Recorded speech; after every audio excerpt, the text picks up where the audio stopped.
Kirsten Gillibrand is a Democratic senator from New York, and she serves on the Armed Services Committee. Senator Gillibrand, good morning to you. Good morning, Matt. You can't blame people for standing around shaking their heads at this. Every couple of weeks there's another headline involving sexual assault or sexual harassment within the military. Do you think the military in this case is simply a microcosm of society in general, or is there something deep within the culture of the military that turns it into a breeding ground for things like this? Well, Matt, I think you're right that these allegations coming to light over and over and over again just continue to undermine our confidence that the military can actually address these problems. And as your reporting shows, what we need is better transparency and accountability, and we need victims to know that justice is possible.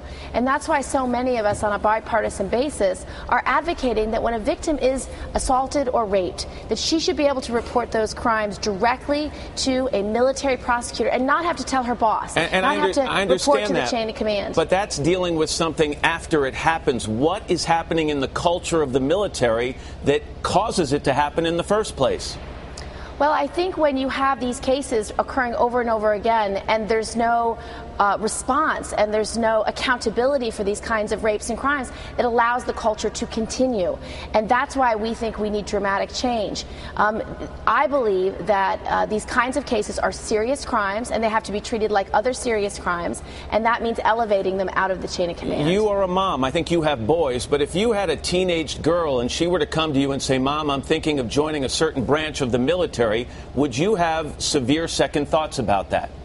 Well, Matt, I think any parent would ask, is my child going to be safe? Because more than half of these sexual assaults and rapes are actually committed against men, more than 50%. So you have men and women who are offering their lives to serve this country, to defend this country, and even die for this country. And you should not be asking them to be subjugated to assault and rape by the hands of either their commanders or their colleagues.